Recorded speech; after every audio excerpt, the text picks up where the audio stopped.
Les principes applicables à l'instance supposent un déroulement ordinaire de la contradiction sans incident, venant modifier l'instance telle qu'elle a été délimitée à l'origine.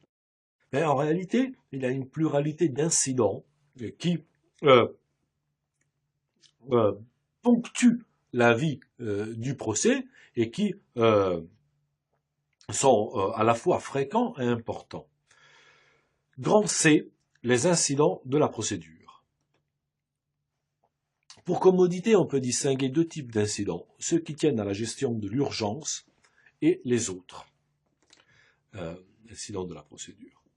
S'agissant de l'urgence, on peut retenir que le droit international connaît une institution particulière qu'on appelle les demandes de mesures conservatoires, donc les mesures conservatoires, qui tiennent lieu des procédures de référé du droit interne. Ce sont des procédures accélérées, mais elles ont comme caractéristique qu'elles sont toujours l'accessoire d'une procédure sur le fond. Les mesures conservatoires supposent l'existence d'une requête, d'un acte introductif d'instance, et elles se greffent sur cet acte introductif d'instance. Ce sont des incidents d'une procédure sur le fond, à la différence de la plupart des référés du droit interne. La plupart. La seule procédure qui relève de la gestion de l'urgence et qui n'est pas l'accessoire d'une procédure sur le fond, c'est ce qu'on appelle la procédure de prompte main levée des navires, qui est une procédure portée devant le tribunal international du droit de la mer et qui permet de fixer une caution et de permettre la libération d'un navire qui a été de prononcer la main levée d'un navire qui a été saisi, qui a été immobilisé. Et cette procédure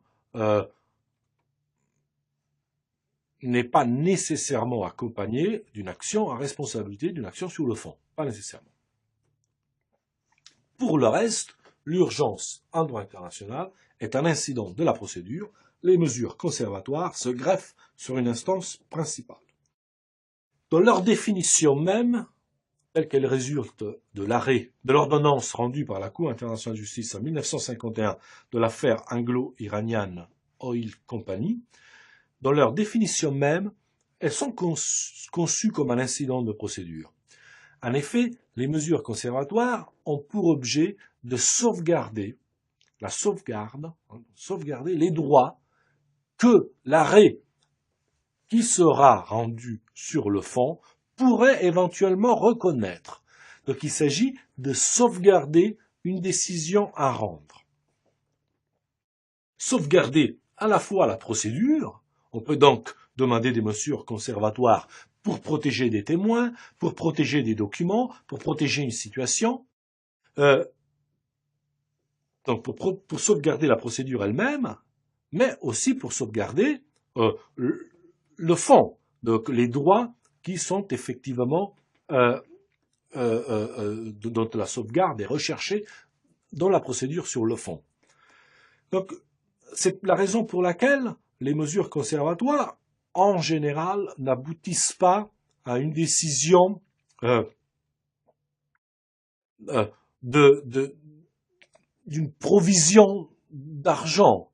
Les mesures conservatoires pour des dommages et intérêts à venir. En général, les mesures conservatoires sont destinées à éviter qu'un dommage difficilement réparable par la voie des dommages et intérêts, justement, soit apporté en cours d'instance. Ce n'est pas que... C'est ainsi qu'est conçue l'urgence. L'urgence est dans la nécessité de préserver la décision à rendre face à une menace imminente. Et on considère dans la pratique que ce n'est pas normalement le cas pour les demandes d'avance ou par rapport aux dommages et intérêts réclamés. Les mesures conservatoires peuvent être accordées suivant leur nécessité, suivant les circonstances, par la juridiction d'office, même si le plus souvent elles sont demandées par les parties. Elles sont soumises, dans ce cas, au contradictoire, même si la procédure est accélérée. C'est une procédure d'urgence, et la priorité par rapport aux procédures sur le fond, c'est une procédure accélérée, mais une procédure qui doit être contradictoire.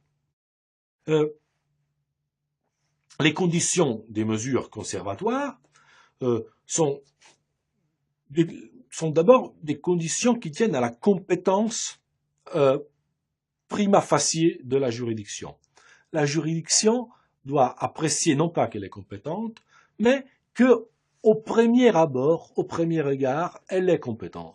C'est-à-dire qu'elle n'est pas manifestement incompétente, en d'autres termes. Il peut être raisonnablement soutenu qu'elle est compétente. Mais cela ne lira pas la juridiction plus tard, elle pourra se déclarer incompétente plus tard, dans la procédure principale. Mais à titre d'incident, elle doit vérifier cela.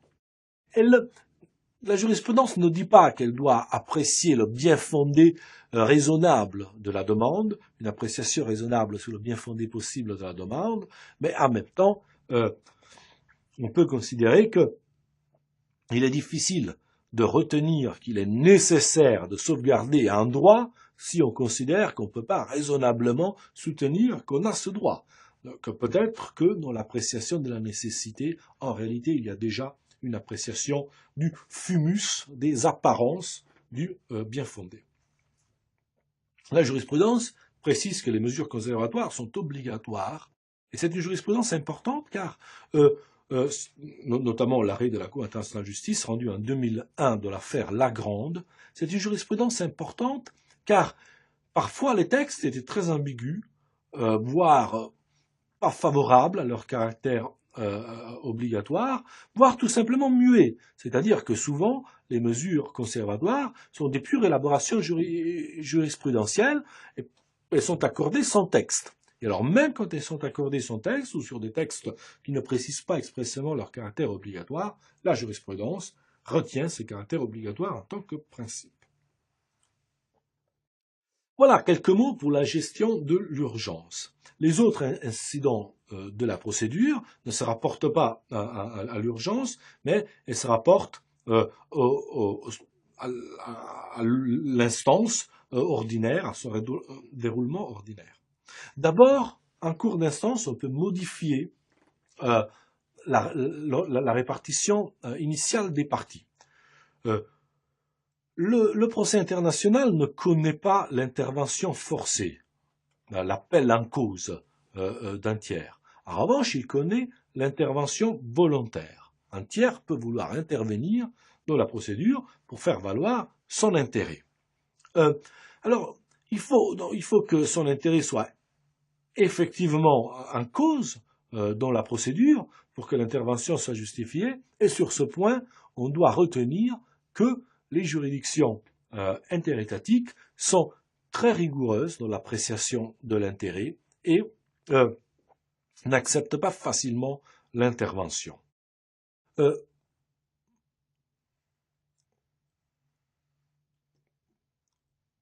L'intervention classique de la partie intéressée se distingue de deux autres figures. D'abord, le droit international connaît, la Cour internationale de justice notamment, l'arbitrage ALENA également, connaît une figure spéciale d'intervention en interprétation. Elle est ouverte aux États lorsque un traité auquel ils sont partis est en cause dans un litige. Ils ont alors la faculté d'intervenir pour faire valoir une interprétation qui alors leur devient opposable. Ils peuvent influencer l'interprétation en participant, mais ils ne seront plus protégés par l'autorité relative de la chose jugée.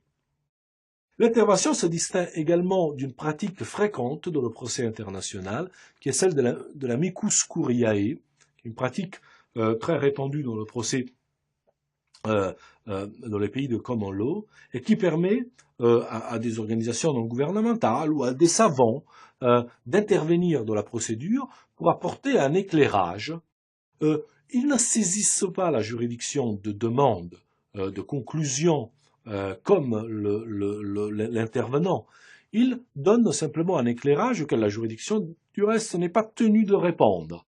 Elles permettent, comme des amis de la juridiction, l'amicus curiae, de fournir un éclairage. Alors, c'est une pratique qui est admise communément, avec des restrictions toutefois, et avec une tendance, notamment dans les affaires économiques, à vérifier, au titre de la recevabilité, l'opportunité de cette participation de l'amicus curiae et veiller à ce qu'elle n'altère pas l'équilibre procédural entre les parties.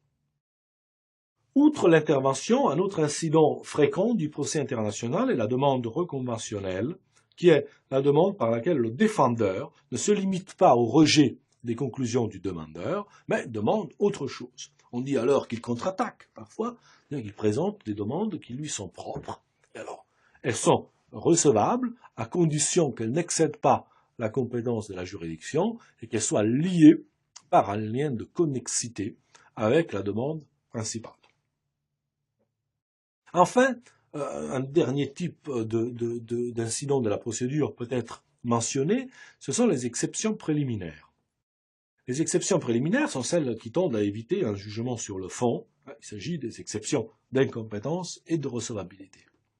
On les dit préliminaires car elles doivent être soulevées in limine litis, c'est-à-dire au seuil du procès, dans des délais variables suivant les juridictions, mais avec un principe général, en l'absence de stipulations expresses différentes, qu'elles doivent être soulevées au plus tard lors des premières écritures de la partie qui les soulève. Donc, lorsque c'est le défendeur, ce qui est le plus souvent le cas, lorsque c'est le défendeur, c'est lors du dépôt du mémoire en défense. Mais les exceptions, avec des délais particuliers, se sont multipliées. L'exception préliminaire ne provoque pas nécessairement une phase préliminaire distincte du fond. Cela dépend des procédures et des circonstances. Il peut y avoir des phases distinctes, mais il peut arriver également que les exceptions préliminaires soient appréciées dans une phase unique avec le fond. La difficulté, la question qui se pose, c'est quel est l'effet du non-respect du délai pour présenter les exceptions préliminaires. Le principe devrait être que si on ne soulève pas les exceptions préliminaires dans le délai imparti, on y a renoncé et donc on ne peut plus les soulever. Mais ce principe suppose précisément que les exceptions préliminaires correspondent effectivement à des moyens disponibles, à des moyens auxquels on pouvait renoncer. Car si le moyen est disponible, si c'est un moyen qui aurait dû être soulevé d'office, il devient difficile d'en contester la recevabilité sous le fondement de la tardiveté, car il altère la fonction juridictionnelle, il altère la fonction pour laquelle la juridiction a été créée et aurait dû de toutes les façons être soulevée. Donc la sanction effective des délais de présentation des exceptions préliminaires est aussi liée à leur objet, et notamment, plus particulièrement, à leur caractère disponible ou indisponible.